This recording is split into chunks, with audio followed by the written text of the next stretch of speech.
Is it okay? So, okay, good morning, everyone. Welcome to the NEFERTITI final webinar.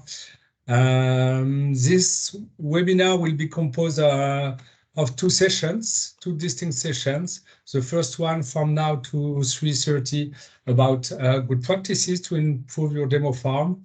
And the second one on farm demo to activate the local AKIS. So you all receive the program in the invitation. So I hope everything is clear for you. So I'm Adrien Gishawa, I'm the coordinator of the NEFERTITI project. And before giving the floor to my colleagues who will present you the main achievement of the project, I will introduce you shortly to the NEFERTITI project to understand what is it about and what we did across the last few years. Next slide, please. Okay, so NEFERTITI in figures. It was initially a 4-year project, so because of COVID, we had a 9-month extension until the end of the month. As you can imagine, it was difficult for such a network who work directly in the field and who aim to network people to work during the COVID period. So it includes 32 partners, 17 countries. It's coordinated by ACTA, so the French network of the Technical Institute in Agriculture. We had a €7 million budget, and NEFERTITI is part of the Farm Demo cluster. So it's a cluster of Horizon 2020 project working on demonstration, who included PLED and AgriDemo before NEFERTITI, and IPM Works, coordinated by Nicolas Meunier-Jolin from INRAE, also joined the Farm Demo cluster 2 years ago. Next slide, please. So NEFERTITI encompass 10 thematic networks and 45 demo hubs. So as you can see in this slide, we've got 3 networks on animal production, 3 networks on arable crops, 3 networks on horticulture, and the last network, last but not least, on farm attractiveness and the importance of being farmer for young generation. And in each network is composed of 4 up to 6 hubs, so crossing countries, competencies, and skills across the whole Europe.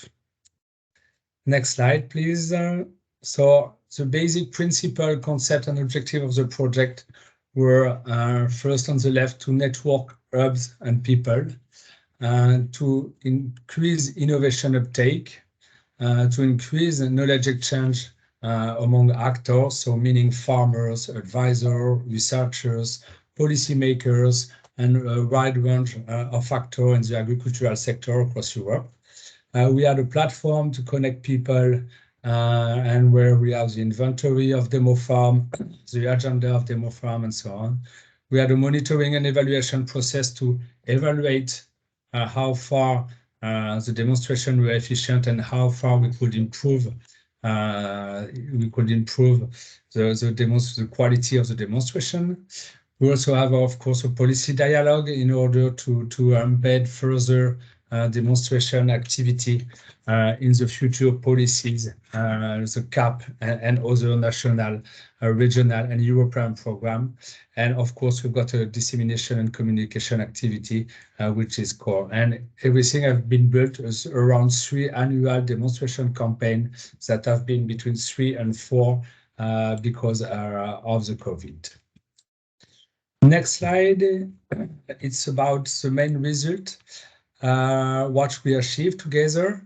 So as I said on the left, we've got this NEFERTITI platform with the inventory, the demo event timetable, so where you could see where a demonstration could take place across Europe, and some demo event reports. So each organizer of demonstration had to report what happened in the demonstration, what they learned, who participate to the demonstration, and other key element of the event. So together in the last four and a half years, we organized 570 on-farm demonstration, more or less, 200 virtual demonstration. So we'll come back on virtual demonstration because it's a way we launch because of the COVID crisis. We organized 30 European cross visits, so meaning that all hubs of a given network travel to another hub to see what are the practices, the agricultural practices on a given thematic area, as well as the good demo practices. And all the event together gather more than 45,000 participants in the demo event in the last 4 and 5 years. The main outputs, some of the main outputs are the farm demo training kit. So the farm demo training kit that will be the main topic of the first session is now available in 23 European languages, so all European languages, and available on the farm demo platform. We also have a nice YouTube channel with more than 150 videos, more than 1,500 subscribers, and more than 300,000 video views. So quite successful YouTube channel across the last 4 and 5 years. And last but not least, we also had a policy and stakeholder dialogue with the local ICIS, with the EU regions, with the European Commission, with the ministries, and so on. And this aspect lead us to provide and to draw recommendations that will be presented in the second session and second part of the webinar from 3:30 onwards. Next slide, please. So just an overview of the program of this first session. Good practices to improve your demo farm. I won't go through the full program, but we will have just a definition, an overview of demonstration, and some testimony on how to prepare demonstration and how to run virtual demonstration. Next slide, please. And some key aspects for the webinar. So you can use the chat for questions. We will have a Q&A session after each subsession. During the Q&A, if you want to ask a question directly, you can raise your hand. You can turn on and turn off your camera. If you want to take the floor, please turn on your camera. And if you don't want to appear in the future video of the webinar, turn off your camera, and please cut your microphone for the ears of everybody. That's all from my side. I will give the floor to my two colleagues who will be sharing the first session, namely Laure Trist from ILVO, the research center in Flanders, and Mathieu Merle from the Chamber of Agriculture of French Brittany. And so I give you the floor, Laure and Mathieu.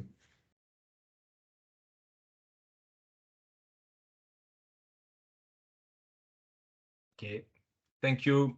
Thank you very much. Good afternoon, everybody. I'm Mathieu Merle from the Brittany Chamber of Agriculture. So with Laure, we'll develop a bit the main two results of the project. First part is the demo farms campaign, the number of demo events we organized, and the types of demo events. And the one of the main results is the demo guide, the training kit. And we'll have a testimony from a duo, a binôme, with John and Jack from Ireland, who are one hub coaches and one demo farmers. And yeah, they will present what they did during the project in Ireland. So first, why a farm demonstration? Because as Adrien said, farmers prefer learning or learn a lot from each other. Peer-to-peer learning is very important for them. They make tacit knowledge of farmers explicit for their peers. So the communication between farmers, the exchanges. They need to see, they need to touch, they need to test, and they need to exchange between them. That's why we support a lot of demo events on commercial farms with farmers as participants. And it's a really good way to spreading innovations. Innovations come from different kind of actors, could come from research, come from private companies, but also come from directly for farmers, because farmers most of the time are also innovators. Next slide, please. So we already spoke, and we will speak a lot of demo events. So we want to take 1 minute to define widely what is a demo event to us. So NEFERTITI, as Adrien said, arrived after 2 projects, Played and Agri Demo, which already work on this concept of demo events and develop this kind of typology of what is a demo event. So we spread demo event in 2 scales. The first one is the degree of peer-to-peer learning, and the second one is the size of the demo event.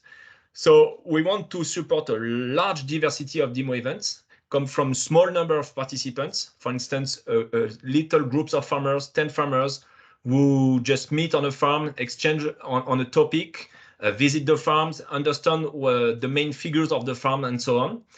To big fair, for instance, with thousands of participants, with machinery demonstration, and so on. So in NEFERTITI, we have all this diversity of demo events. We don't range it. We know that all types of demo events could spread innovation.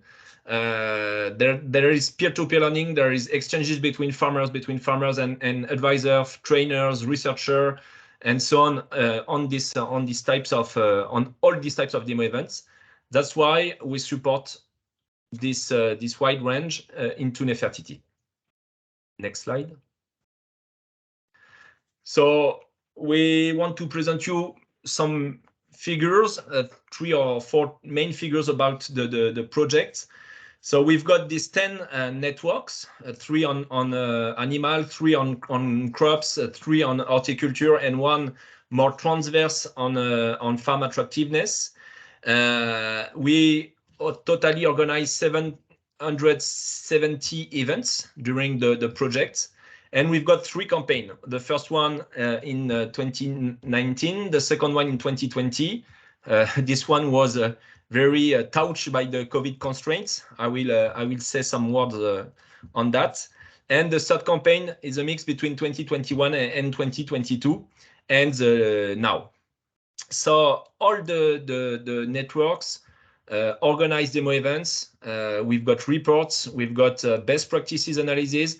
And each year we monitor what we did, and we try to do better next year. Okay, next. So about the participants, so we've got 45,000 participants totally during the project. Almost 50% were farmers. They were our first target, and so we reached that to have this first almost more farmer than other in participants. That it was a good result for us. You can see that in 2020 the number of participants has decreased a lot because of the COVID. We organized more virtual demo events, less physical demo events. That's why I think we maintain farmers as participants, but we decrease a lot.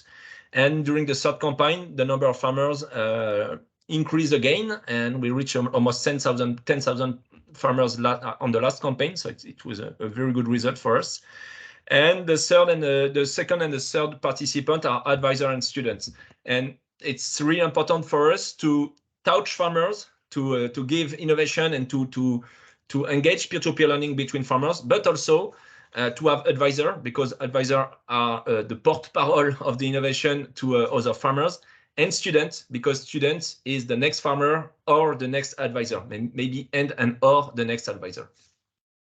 Next slide.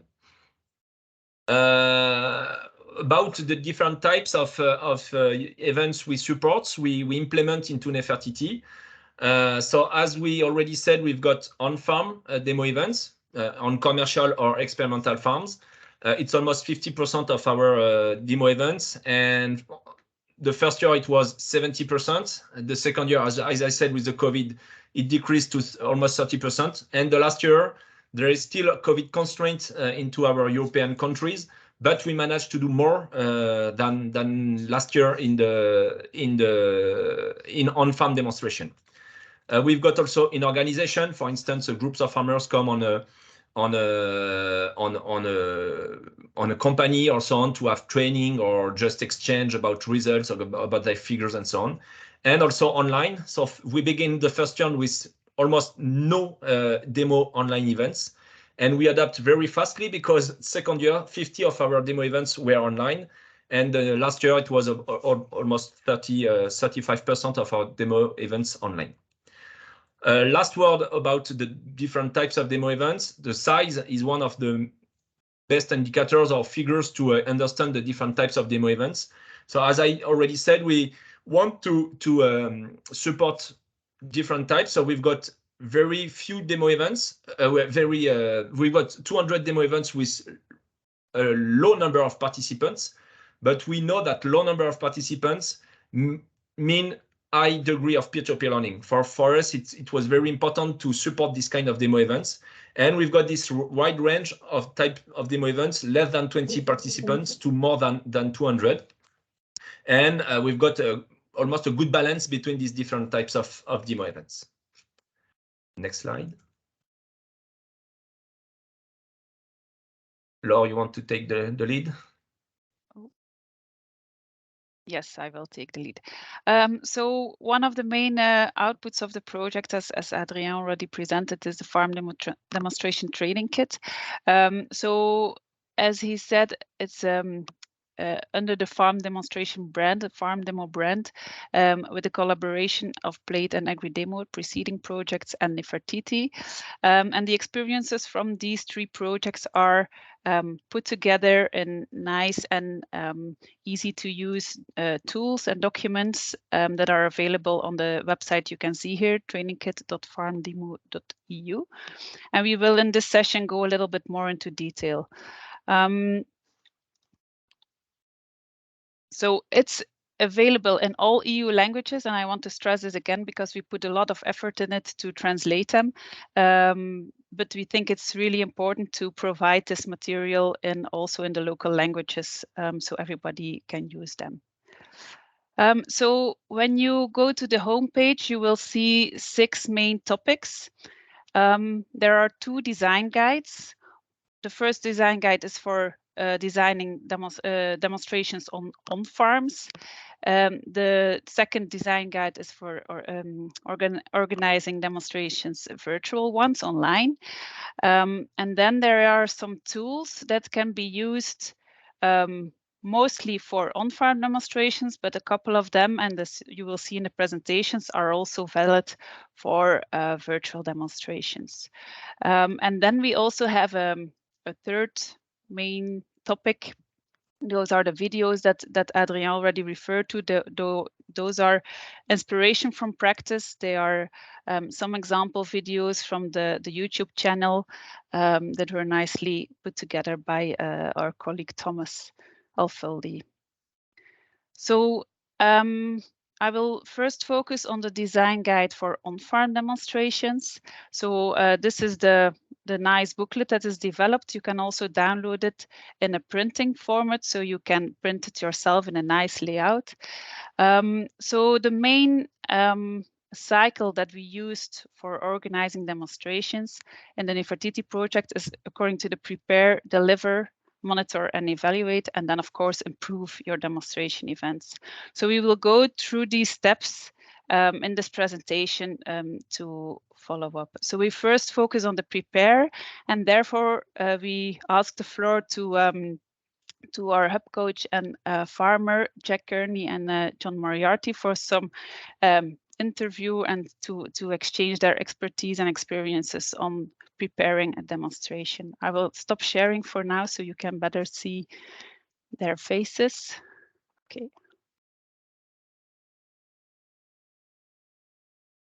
So thank you very much, John, and from TIGASC and Jack. Demo Farmer works with TIGASC to testimony today. First, could you please briefly present you two, and after we'll just exchange on several questions.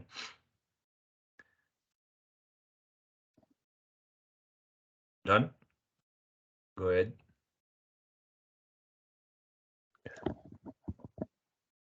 Okay, so you just want me to give an introduction to myself, is it, Matthew? Yeah, in a few words. Yeah, hi everybody. I see a lot of names here who I've already met, but to those of you who I haven't, I suppose for the duration of the NEFERTITI project, I was a hub coach for Network 1 and Network 10 here in Ireland.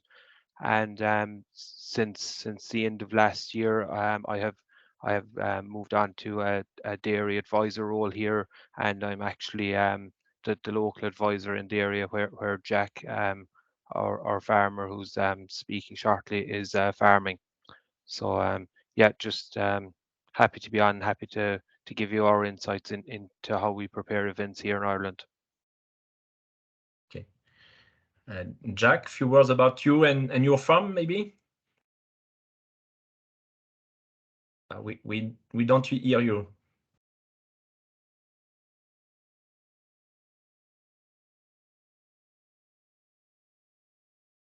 No.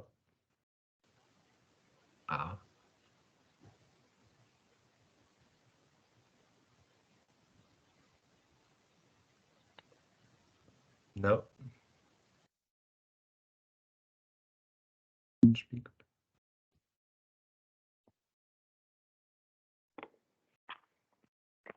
Anything now? Yeah, it's okay. Great. Okay. I'll put in my AirPods.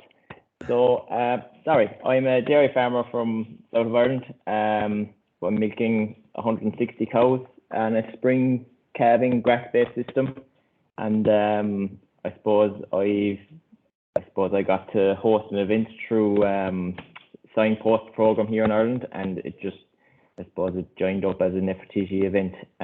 So it was I suppose it was an event for local farmers, as well as European farmers. So that's how I ended up getting involved with this. Okay, thank you very much. So two questions for you two. First, maybe John, as hub coaches, how did you prepare the demo events with your organization, with Jack, and what practically did you do before the demo events? Yeah, so yeah, I suppose the event that we're focusing on here, myself and Jack, was held in October 2021. Many of the people on here would have attended that as part of the Cross Visit to Ireland for Network 1 and Network 10. So some of you might remember that. I suppose just to mention that Jack, as he mentioned, is a signpost farmer. So this was an event being run as part of the signpost program. So as hub coach, I was not the main organizer, but I can give an overview of how the event was organized, and I suppose how we organize the majority of our events here in Teagasc. So in the lead up to the event, the advisor at the time, Marie, and Richie from the Signpost program would have visited the farm monthly throughout the year, and in the months just before the event, decisions then would have been made about the logistics of the event. So I suppose it would have started with deciding on a date and a time, and worked from there. There's a huge team involved in all events. You know, it involved everybody from the Teagasc PR department to local advisors, local Teagasc specialists, people from the dairy processor Tier people from the ASSA program, a water quality program that's in operation here in Ireland, and they would have had a stand at the event. So I suppose that's the starting point for any of our events. There's a series of meetings with the host farmer on farm to decide on the logistics. Jack will probably go into more detail on how they did that, but you know, everything from where the presentations would take place to where you park the cars, and the health and safety work that needs to be done in advance of the event as well. Yeah, I suppose that's how it would have started off. You know, getting everybody involved, organising a number of meetings that involved everybody, and putting a logistical plan in place for the event. And it's not something that would have happened overnight. It would have taken probably two months or more to plan and organise all the logistics. Thank you. What about the communication about the events? How do you communicate? Which is your main target, John? Yeah, so the main target audience for this event was local farmers in the local area. So because this was an event in association with Tierland, there would have been an emphasis on promoting the event to suppliers of that dairy processor, but also the wider farming public. So I suppose in Teagasc, we're very lucky to have a very strong PR department who would have promoted the event through our web page, through social media. We have weekly slots on local radio stations. It would have been promoted on those for a number of weeks in the lead up to the event. Through print media, it would have been advertised nationally through publications such as the Farmers Journal, and it would also have been communicated directly by ourselves here in Teagasc to our clients, and by Tierland directly to their suppliers. Okay, thank you. And Jack, what about you? The first question is, why did you accept to host an event in your farm? I was there with French farmer 1 year ago. So why did you accept? And what was your role in during the preparation? What did you particularly do on your farm, prepare on your farm to host all these Irish farmers and European advisor and farmers during the NEFERTITI cross visit? Yeah, so I suppose I accepted the task of hosting the farm walk because I suppose part and parcel of being a signpost farmer, I suppose it's our duty to host these events. I suppose in return we get very, very up-to-date advice on the most modern practices to do, good practices when it comes to carbon, for reducing fertilizer usage, and maintaining and increasing biodiversity in the farm. So I suppose, look, it covers a lot. So I suppose it was my duty then, because I'm getting first-hand advice, I got chosen to take this walk. So yeah, I suppose then because we were kind of used to doing bits of promotional videos. I suppose we were kind of, I suppose, in a position to take on and work with the advisors to hopefully produce a good event, you know. So I suppose the preparation, my side of the preparation of the event then was, you know, I suppose getting the actual physical material that we would be handing out to farmers, physical information of the farm, out so that we could produce a kind of a handout, that everyone that would come would receive a handout like this, as in basically physical information of the farm. So when people would go home, they could see and compare the farm to their own farm. So that's a very important part of, I suppose, the knowledge transfer here in Ireland, that we do that. So, but yeah, so I suppose then just basically working with all the speakers, all the, I suppose, the promotional videos, getting all that side of it out to farmers. So I suppose I didn't really have the job of getting it out to farmers. I just had the job of standing in front of the camera and saying a few words, as well as I suppose then on top of all that, kind of preparing the best route, so that I suppose no one knows like the farm like ourselves. So we had to prepare a route that would, I suppose, be of best advantage to the farmers that came, to get a general idea of what's going on around the farm. And I hope that came across on the day. And I suppose, yeah, just to make as good as an event as possible, I suppose. So.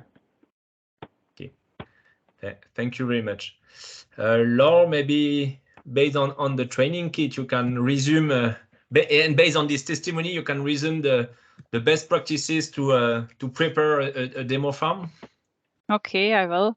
Maybe just for the organizers, I got a message that I cannot participate in the chat because I'm not a member. I don't know whether others also received it, but it might be important if you want to have some Q&A with chat input. I don't know, do others also have this message, or? I am supposed to be the organizer. Okay, I know. That's fine. And sometimes it happens that you can't use the chat. I don't know why. Sometimes in the teams of other organization, I can't use the chat. So if you really want to ask something, please raise your hand, and we will consider your question if you can't write it in the chat. Thank you, Laure, for warning. Okay, we have a Q&A after. I will now give 10 minutes explanation on how we translated everything Jack and John mentioned into some clear steps on how to prepare your demonstration. I will share again my screen with you. So in the design guide, we distinguished 6 steps in total. So the preparation phase, we distinguish 4 steps. The first one is the demonstration objectives and the targets groups, define them. Then find a good demonstration farm with an enthusiastic farmer, as we just saw Jack.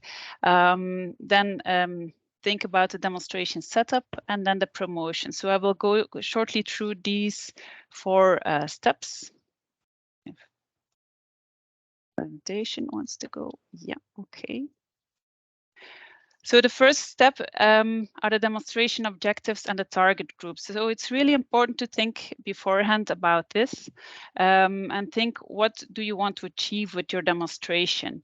And it's rarely made explicit in the organization. It's more or less, often people say something like, okay, we will think about, or we will do something about this. But the more you precise this, the easier it will be to think about your setup and further steps. So we think that you should ask yourself 3 main questions. Why do I want to organize a demonstration event? What do I want to demonstrate exactly? And who do I target? So then the second step is defining or finding a demonstration farm. And there are 3 things that are rather important for this.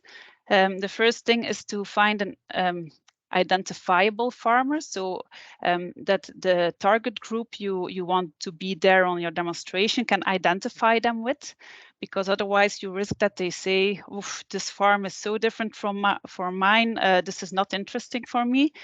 Then also to find a farmer that is perceived as being a good farmer by his peers, and then also to have some kind of a farm that is suitable, that is geographically accessible, so not very remote from the target group you are you want to have there.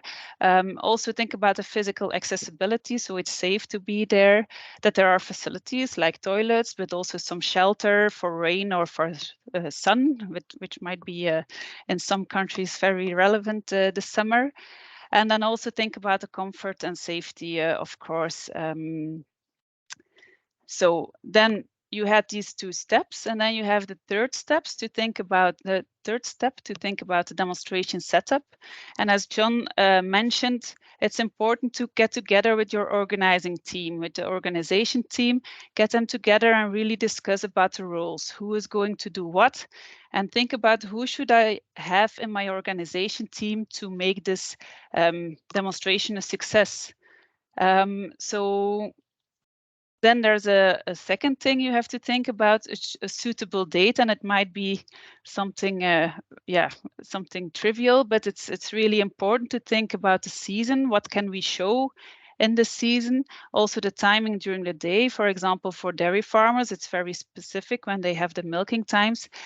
So in between the milking times is a good timing for them, for example, but also take into account some other events that are there, so you don't compete with your target participants. Then make a balanced program. So what we think is a balanced program is to have first some kind of welcome and introduction, then have your demonstration, the thing you want to show, and then very important to have some facilitated discussion afterwards about what you have seen, because then you have some reflection with your participants, and it's more likely that you will recall and remember and learn about what they have seen. You can do some kind of participant evaluation on what they have seen, what they think is beneficial or not, or would be a disadvantage on their farm. Then it's also important to have some clear conclusions, some key messages. If you repeat them a lot, then you will be more likely that your participants remember it afterwards. And then also very, very important is to have a slot for social interaction with some beers, with some coffee, so people can chat about what they have seen, and so peers can exchange and talk about it. And then also have some evaluation of your event afterwards by the participants, but I will come back to this part later. So you can have a setup adjusted to your budget. So a demonstration can be as simple as 10 farmers coming together around a machine, or a big fair with numerous stands, and so you can already have a good demonstration with a limited budget. And then the fourth step in the preparation of on-farm demonstrations is, of course, the promotion. It's really important to make a clear invitation in which the goal of your, or maybe even the target, the key message of your demonstration is already reflected in the title of your event. Also have a clear date and timing. And if you have some interesting speakers, put them on there, because it might lure some people to come. Also, if there are some other incentives like a nice barbecue or other things, then you can also put it on your invitation. Then choose the appropriate communication channels, and this also involves liaising with the best organizations to share your invitation with. As John mentioned, they use the different types of communication channels like social media, radio stations, printed media. So yeah, it depends on the target group you want to reach, of course. And then it might be interesting, and maybe not, this is not often done, is to interact before your meeting with your participants. So for example, if they have to subscribe online, you can ask them in a field what they expect from the demonstration, or whether they have some specific questions. And in this way, you can already take this in the organization of your event and pay some more attention to some topics. So this is for the preparation. So on the training kit, there are some tools that can help you with this preparation phase. So we have some guidelines for communication for before, during, and after a demonstration event. We also have some consent forms and participation, where participants can sign in and immediately give their consent for being filmed or for being taken a picture of. We also have some guidelines on how you can include policymakers in your demonstrations and why you should include them. And then we have a nice template that you could use together with your organization team to make sure that you have all the steps and all the key aspects in mind, that you have thought of everything when preparing your demonstration. So are there any questions? I maybe stop sharing my screen so you can see me. So if you have any questions for me, Mathieu, or Jack and John, we would be very happy to hear it. Thank you, all of you. So far, no question in the chat. I'm a bit puzzled because there is almost 100 people in the webinar, and so far, absolutely no questions. If you have any question, don't hesitate to ask through the chat or raise your hand. Or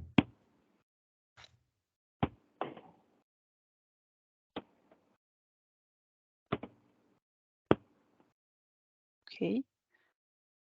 You can interrupt me later on if you want. There's a question. You have a question. Let me check. It's It's Tom. Tom O'Dwyer. Yeah, I'd just be curious to ask John and Jack if they used some form of a checklist when preparing for their demo event. Maybe not precisely the one that Laura described, but perhaps that there was some form of a checklist so that nothing was forgotten in preparing the event. Yeah, from my side anyway, my checklist was very much based on what I had to do myself. Basically preparing the farm for a lot of people and a lot of cars to come onto it safely, and to try and prepare routes around the farm for people to walk around safely as well, and so it wouldn't be too long for certain people, but at least got a view of what the farm would be like. So I suppose I had a checklist of I suppose making like obviously people were coming because certain people were talking and certain stands, and I suppose people had to come and go through all that. That was only basically organise a meeting of a day. The person would come out and go through it, but actual jobs for myself and my father to do then involved, like, dropping, just making sure that people could walk without having to climb over wires and fall over wires and twist their ankle on a rough patch or whatever, make sure the place was safe for people to come. And as well as then working with Richie and Marie to basically decide on where to put all the stands that would best benefit people to basically learn when they were here. So I suppose I had a checklist and a lot of work to go with it, but yeah, so I suppose that it's just basically just myself, Richie and Marie came up with the things I had to have ready, the people I had to have in place. Say local farmers came to say just park cars and direct people the right way. Doing all that organising as well. So look, that was kind of my job. But there was a good bit of work in it, but it worked out well in the end. Okay, thank you very much, Jack. I pick up question in the order of appearance. So I've got Olga Pabst. Would you like to take the floor?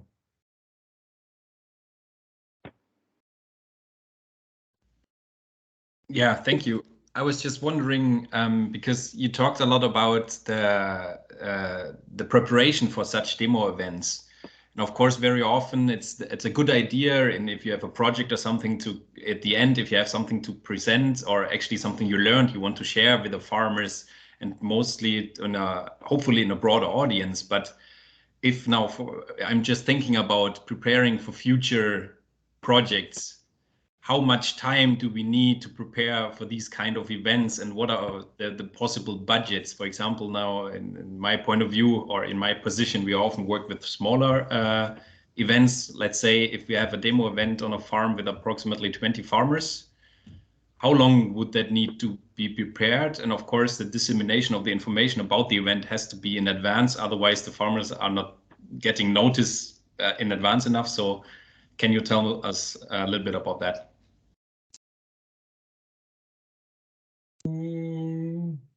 Try to answer between John, Jack, Mathieu, Laura, the four of us. The four of you are I can give it a try already, but maybe it might be interesting for John and Jack to add, or Mathieu from their experiences. Yeah, I think that the preparation indeed depends very much on how big you want to do it. But I think for 20 persons, it also depends on how routined you already are and how well your team is already there. I think now we are much more, or become much better in organizing a demonstration now than we were in the beginning.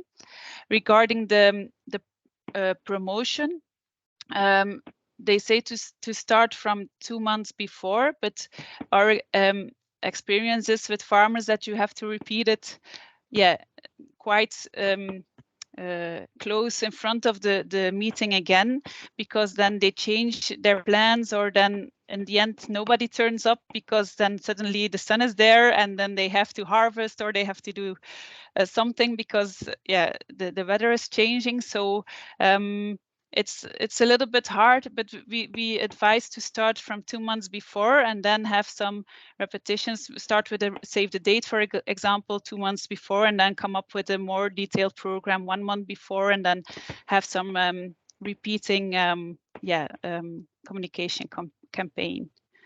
Maybe John and Jack, I don't know if you have some additions to say about it. Yeah, I'd agree.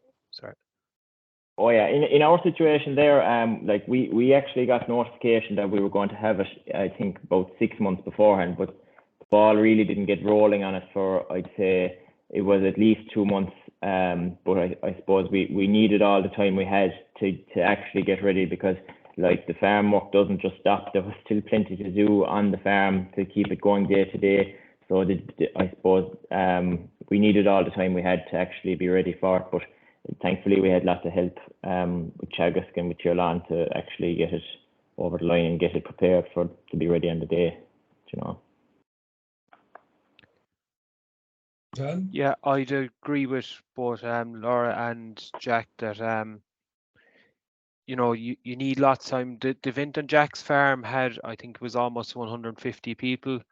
So for that scale of event, you need minimum the 2 months or more. And because I suppose you're trying to attract a larger audience, you need to have it out there in the media for a longer period. So in terms of the time it takes to prepare, yeah, I would say you need at least that length of time. And any of the other events that we've organised throughout the project, we've always had a lead-in period of at least 6 to 8 weeks, and you know, even just from the practicalities of organising the people that you need to get your event in their calendars in good time, get word out to the farmers. As Laura said, like you're competing with other events, you're competing with events on farms. You need to allow people to plan their time so that they're able to be available to come and attend your event on the day. And I think also to you know, when you decide a date, you kind of need to publicize it as soon as you decide, so that if there's other people planning similar events in the region, that they're aware of it and will avoid a clash with your event. And similar for yourself in choosing a date, I think it's very important to you know, check the local media and make sure that you're not competing with a large scale event in your region at the same time. Okay, many thanks, Laura, John, and Jack, for your answer. Next on the list is Valerie. Would you like to take the floor, Valerie? Yes, thank you. I have the feeling that the organization of such events sometimes it's very time consuming for the host farmer. As Jack explained, the preparation and the event itself, and sometimes even after the event itself. I was just wondering if there were different habits in different European countries about finding a solution to to give a grant to the farmer who accepts to organize such events. I know that most of the time within the project you will be offered to take part to other events and visit other farms and maybe take part to some study trips, etc., etc. But when it's not the case, are there any habits in the different countries to offer a grant to the people who accept to spend some time to organize events at home?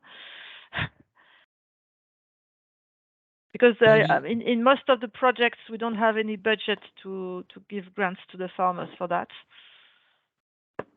Maybe we can ask questions for the Irish experience and come back to Mathieu and Laure with their overview or potential overview of Europe at European scale.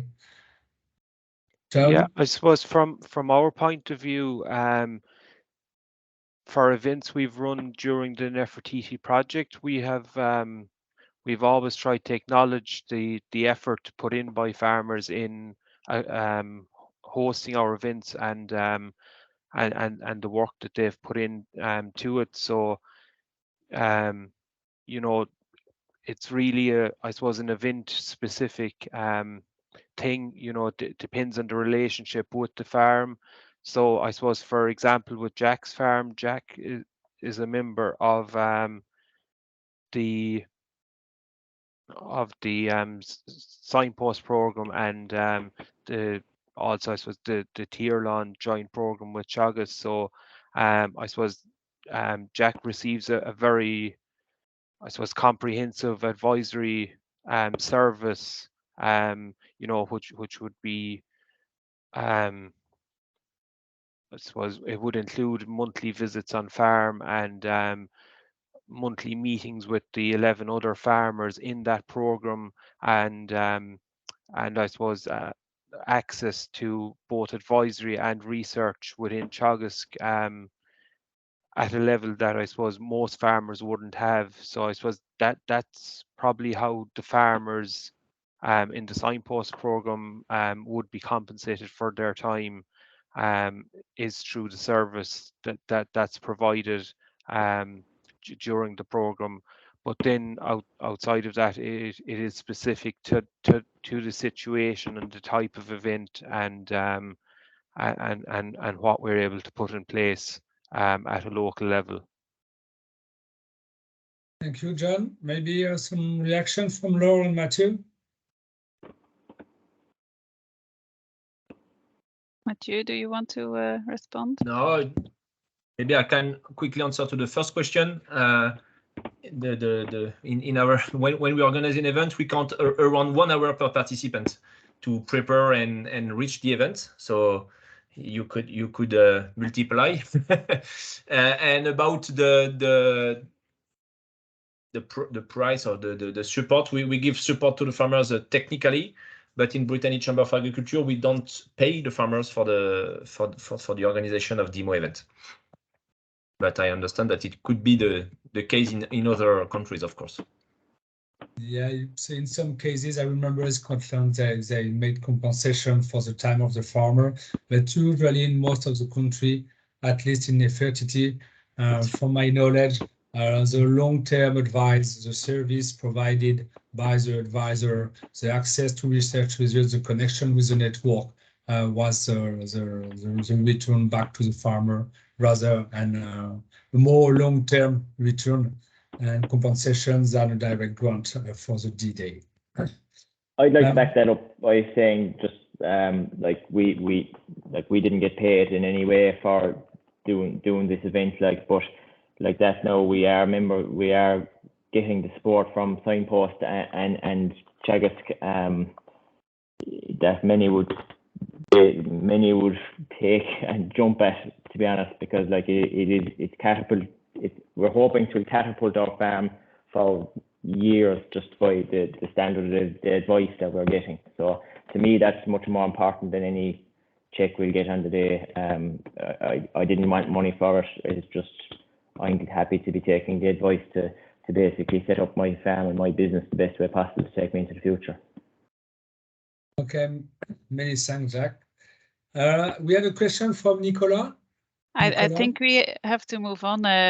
Adrien, because otherwise we will have some time issues. So there are some more Q&A at the end of the session. So keep your question, Nicolas. No problem. I'm sorry. you will be first on the list. I'm not sure And the other one, we try to answer directly the question to the other question, yeah, in the chat directly. Okay, so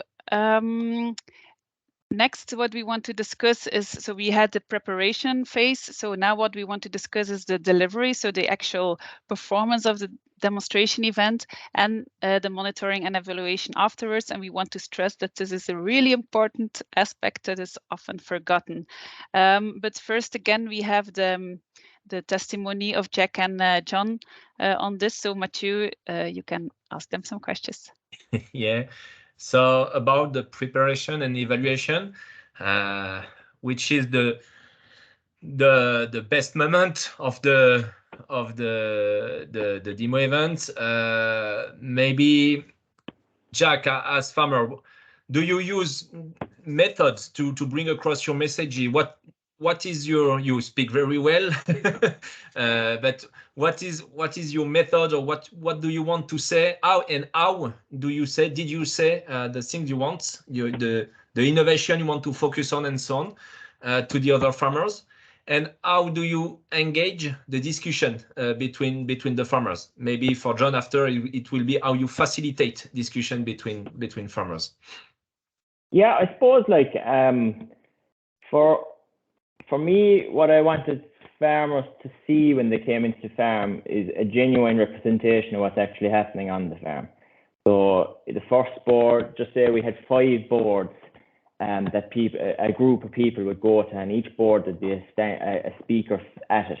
And like what I was probably most involved in was the first and the last stand, and that was I suppose giving a brief overview of what's actually happening on the farm, and like that financial performance, genetics of the herd, I suppose physical size of the farm, the labour it takes to run the farm, and so on. And I suppose we wanted to give people, I suppose, a genuine overview of what's happening on the farm. And I suppose you kind of have to tell that story yourself, I think, and come across as genuine as could be to actually engage with the farmers that are actually coming to see your farm, like, you know. And I think from there on, people we had a genuine story to tell, and people were kind of interested in what was happening. And then from there on, we could, like, I suppose, like, for the main reason of the event really was to try and get farmers to do better practice in a lot of different areas. So I suppose, like, even when we went down to the second stand, it was a stand about water quality, but we put it in a field of multi-species just to show farmers what a multi-species sward. It had nothing to do with the stand, but there was actually questions on that from myself afterwards, and it kind of got a lot of discussion going, and there was no shortage of discussion on the day. There was loads of questions, and I suppose, like, even the next, the third stand, even we were given, I don't know, do you remember this? It was a biodiversity stand, and it was basically a handout that everyone got of all the different, I suppose, like, even just what people will go home and they look at this and they go, God, I have a grass margin, that's a habitat, I should look after that. And like, it was all very well received. So I suppose we kind of went with the idea of getting people involved and getting people asking questions, and like farmers learn from each other, like, you know. So I suppose the more discussion even within the groups going from stand to stand, people learned as much from that as they did, you know, because it got people talking about what they're doing on their own farms, and it seemed to be very well received. I suppose the fourth stand then was my own father. It was animal health, and the same year we actually had a problem with lungworm. The cows were coughing, and the biggest problem we had from that stand was to try and get people to move on, because there was such a discussion that, oh, I have this problem too, and it got people talking, you know. And it just, I think the main thing is that when people start talking and people start telling problems, you know, that this happens and this happens. Good solutions come out of it, you know. So I suppose it's it was good. And then then I came back to it, and basically there was a man from Tirlan there, the milk processor, and he basically went through the targets that the milk processor wants farmers to achieve going forward. And like it was very well received, and you know, the questions and answers then from myself and other speakers in the day, and like, you know, there was a lot of information taken in and to hand it out, and there was a lot of information taken in by farmers. And afterwards, like any farmers I discussed with afterwards, they were all very happy with the day, you know. So it was a success in my eyes anyway, you know. It definitely was, yes.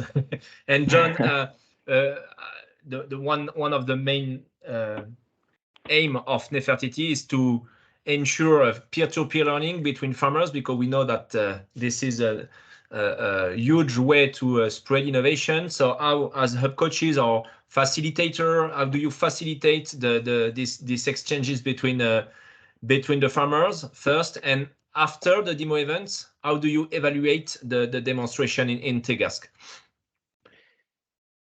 Yeah, so I suppose in terms of facilitating discussion, I suppose if we think back to the event on Jack's farm, you know, the numbers that were in attendance weren't confirmed beforehand, but in the lead up to the event starting, it was noticed that the numbers were going to be rather large, so the decision was made to split the group in two, which had been discussed as a way of hosting the event if the group was to be large. So that was the key success factor on that day. I think that the group was split in two, so that the numbers of farmers in a group was smaller.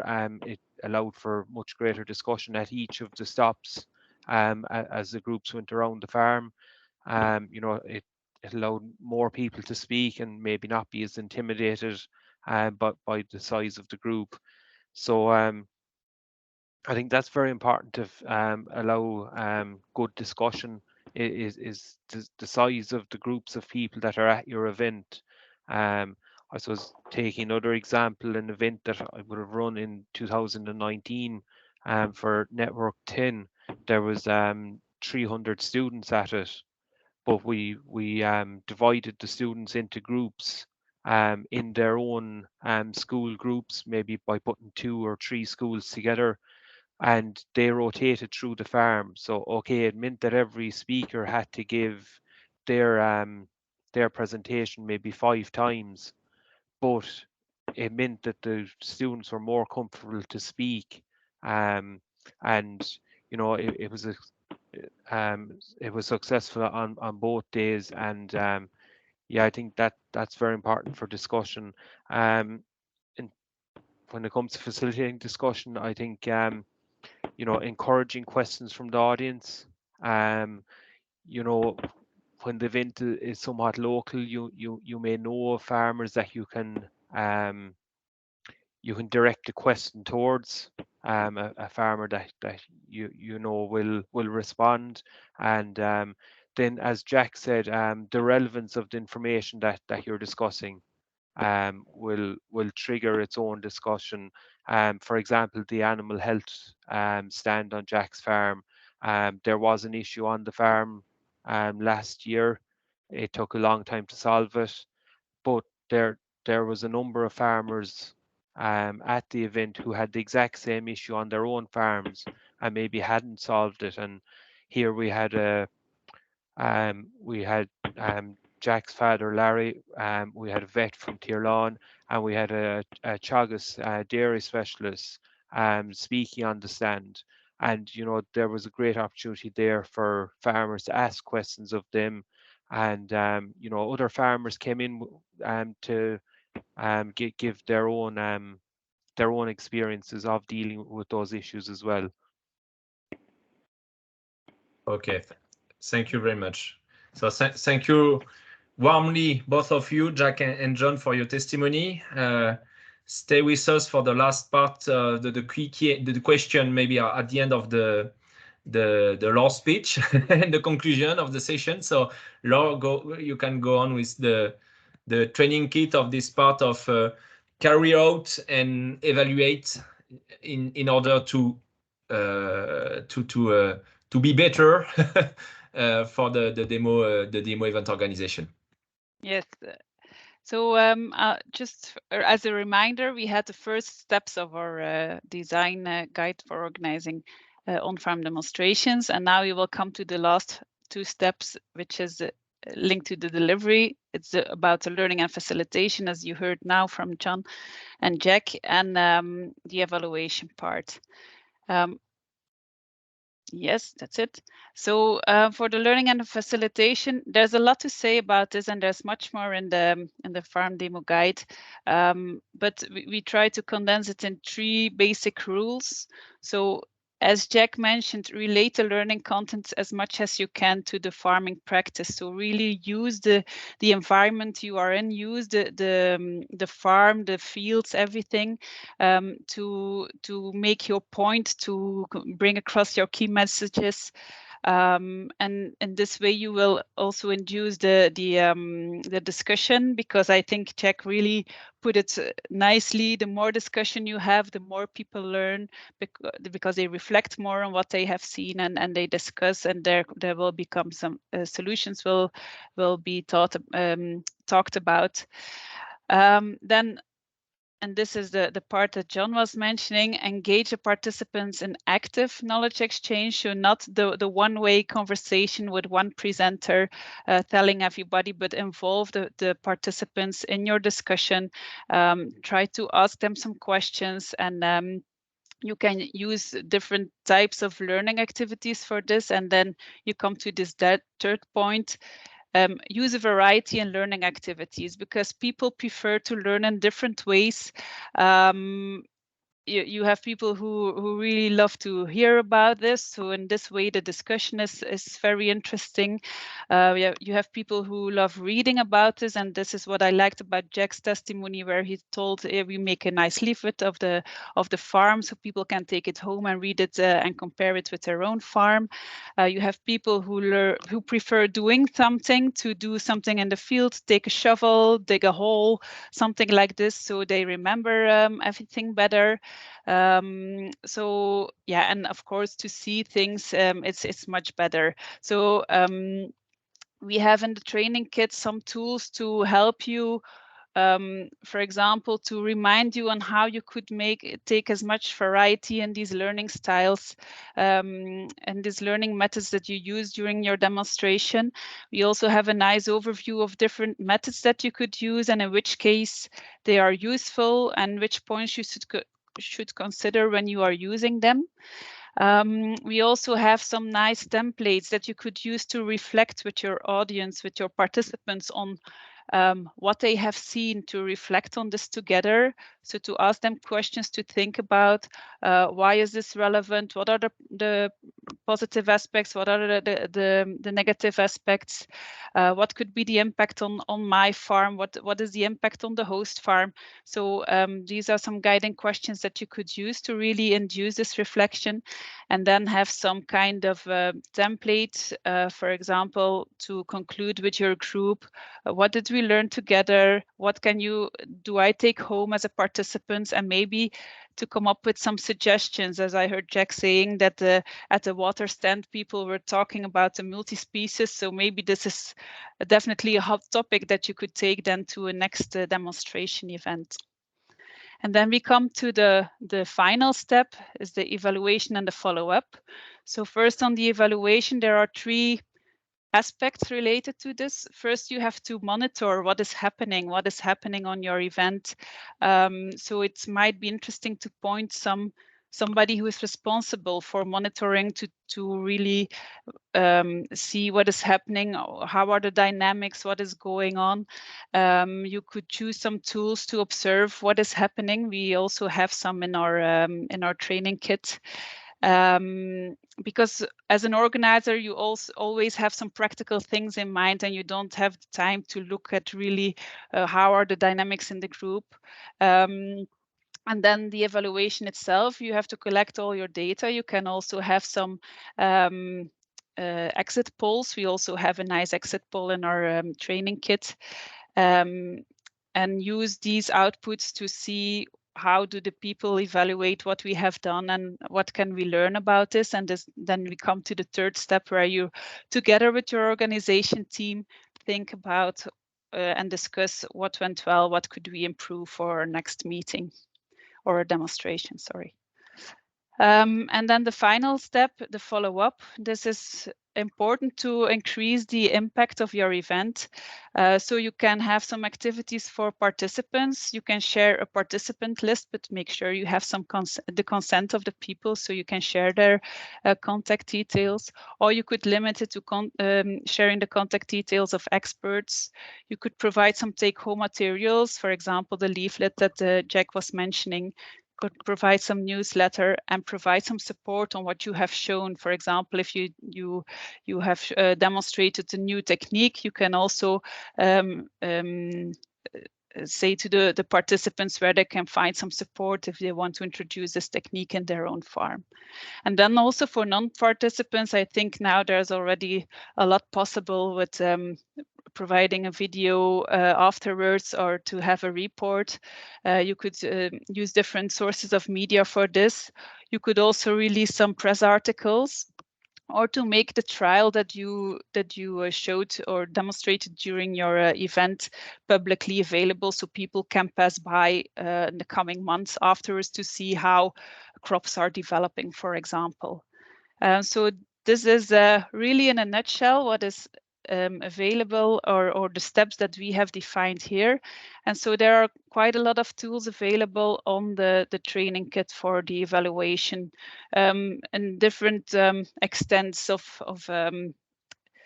time consuming.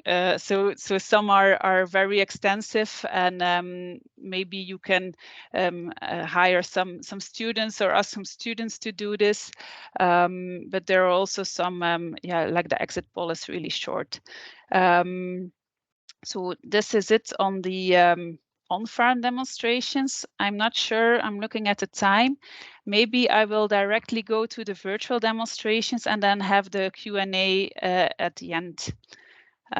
So we also have a design guide on virtual demonstrations. And again, it looks very similar as the slide that I used for the on-farm demonstrations. And there are some similarities. So we also use this cycle of prepare, deliver, monitor, and improve. And you also see that some of the steps are very similar. So the specifying the objective is the same for virtual demonstrations and for on-farm demonstrations. Then you have the second step is to think about the technical setup. Which platform will I be using? Which tools will I be using? To think about this. Also think about where your participants are located. Not everybody has a good access to internet, so you might have to choose different formats so people are able to really follow you without disturbance. Then to develop some content. So with content, we mean the demonstration part or the testimony or something like that. Also, the promotion is also the same step. Then the delivery of the virtual demonstration event, there are some more, this is more challenging because interaction, as you know, as you notice now, is a little bit more difficult online than you have on a farm when people are just standing next to each other and are just chatting to their neighbor. And then also, again, evaluation is very important because this is the only way to learn how you can improve your next demonstration events. So I will not go into detail very much because there will be a lot of repetition, but I do advise you to go to the training kit and download the demo design guide for virtual demonstrations. I want to just focus in this slide that there are some, in some situations it's better to choose for another setting. So if you want to do an on-farm, if you want to have some sensory experiences and really focus on this, or the peer-to-peer exchanges are really, really important. I think they always are, but if they are really, really important, for example, for networking, then you should really go for an on-farm demonstration. A virtual demonstration, on the contrary, could be interesting if you want to target a really big and diverse and geographically spread target group. Also for younger farmers, it seems to be more attractive sometimes. If you want to have a foreign speaker speaking presenter, then it might be interesting also to have an online, a virtual setting, because then you have some simultaneous. I'm sorry, my English. Can have some simultaneous translation. Also, for if there is limited budget for travel and location, virtual might be an option. And of course, we all know it for COVID, the sanitary restrictions. And in some sectors, for example, greenhouses and big industry, it might be interesting to do virtual demonstrations. Then you can also do a hybrid, and with hybrid we mean that there is some aspect of virtual and some aspect face-to-face or face-to-face. So the reasons for using hybrid are quite similar to the virtual one. It can increase some interaction. For example, if you want to have some live debate between some experts, for example, or if you want to give a hint of a sensory experience, you can go with your camera into the field so people can see live what is happening into the field. It's not the same as being there, but it's maybe the next best thing. So we suggest to have those 4 steps as a script for your virtual and hybrid demonstration events. So again, having a welcome and an introduction, then have a testimony or a demonstration or both. And then, of course, again, have a facilitated discussion, because again, this is really important to have the learning happening. And then have a wrap up and follow up. What will you be doing? And maybe you can send the recordings afterwards or make them available online. We have for all the virtual and hybrid demonstrations that were happening in the Nefertiti project, we made such a scheme, and it contains all types of modules, elements, building blocks of these events. So you can see which combinations are possible in these virtual and hybrid events. So they can be very inspirational for your future virtual events. So now we have come to, I think we have 5 minutes for a final question and answers. So maybe we already know that Nicolas had a question. Yeah, we can maybe extend to 10 minutes and have a 4 or 5 small minutes of delay for the second part of the webinar. Nicolas, you had a question.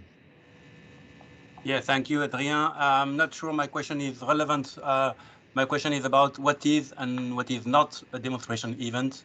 A demonstration event is something where farmers can talk to other farmers to share practical experience and so on. You presented some on-farm events and some online events and hybrids.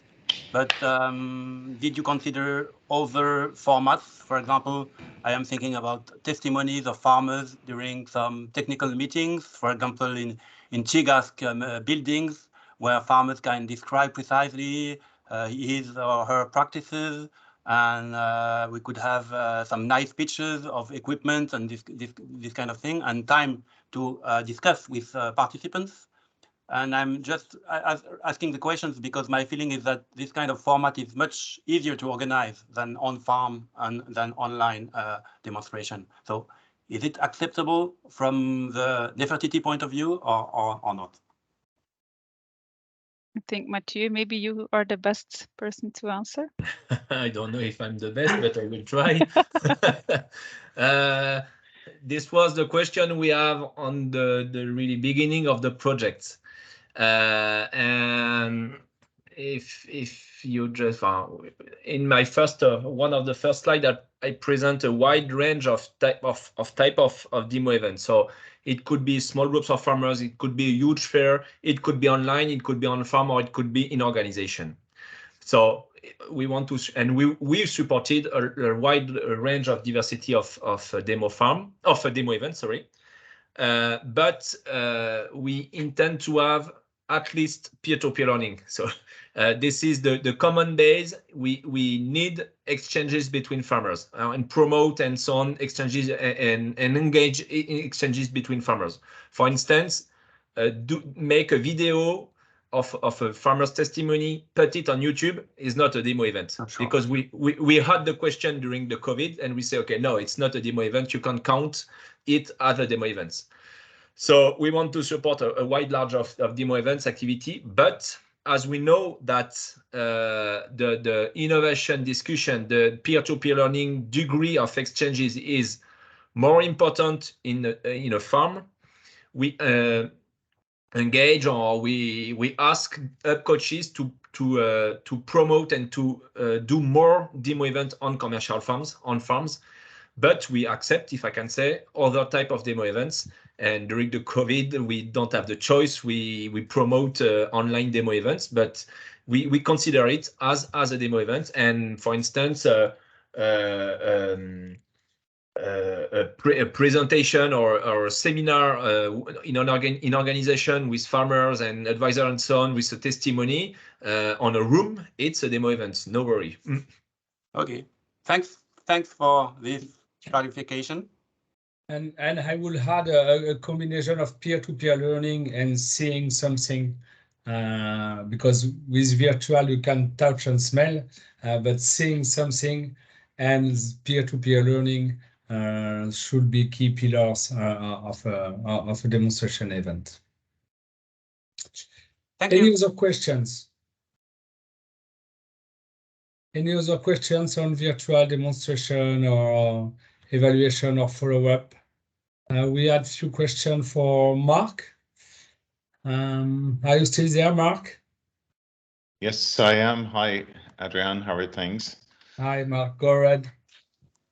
I'll turn off my camera. There's the wrong camera I'm showing there. So look, thanks very much. Excellent session. So I'm particularly interested in the, how we maximize the engagement, and we've just discussed that to date there about the having something to see and to touch and to engage with. But how long should these events take? How long should they last? Because I have been at some events in the past where they were just too long, and I could tell by the end of the event that the people attending were just exhausted, really, and were overflowing with information. And I felt sorry for the people who were on the last at the end of the circuit, we'll say, of the event, because people just weren't really able to absorb what they were saying. So I just would be interested to get people's feedback on what they felt was the optimal duration for any of these events, and particularly Jack, your own experience of events as well. Yeah, Jack, in terms of organizer and participant to demo event, what's for you the ideal length, and is that to make you keep your interest? I suppose well, in our house we have our dinner kind of 1:30 in the day, so we'd like to be home for that. So that generally, any experience I have going to events or even discussion groups, it's 11 o'clock to 1 o'clock. That's 2 hours. It seems to be the length of time, and generally speaking, they never really end early, but sometimes they go maybe a half an hour over. So sometimes it might go to maybe 1:30 or 1:30 in the afternoon, but generally speaking, it doesn't go to 2 o'clock. It's just too long, I think the day of our walk, I think it did go on to, I suppose we had intended to finish it at 1 o'clock, but it was hard to get groups to move on from certain stands. So there was just such interest in some of the conversations we were having. So it did go over time. But look, some people, I suppose there was a handful of people left, but generally speaking, there wasn't many people left before the end of it. So that's usually a good sign of the timing of the event. So. Okay, good. Many thanks, Jack. So to summarize, you said that yeah, it should be short, efficient, with clear messages, and if it lasts too long, yeah, it's not as efficient, and the message are not taken by the participant, and you see it when people are leaving the event. Yeah, yeah. I think Okay. another point there, Adrian, is Go, John. you know, the event at Jack's farm was for 2 hours, and you know, I do discussion groups on a regular basis that run for 2 hours as well. But it's the length. Another factor is the length of time that you spend in one place. You know, on Jack's farm we had five boards, so there was you know, an allocated time slot at each board, and then the farmers would have walked maybe anything up to 200 meters to get to the next board. So, you know, standing for a long period is very tiring. Looking at the same people speaking for a long period, you know, can get tiring as well. You know, so if farmers move, they see other things, they see other parts of the farm, and then they meet a new speaker who's speaking on a different topic, and there's a distinct break then as well between each topic. So when people think back on the event, they remember that at stand number 1, Jack and Marie spoke about the performance of the farm.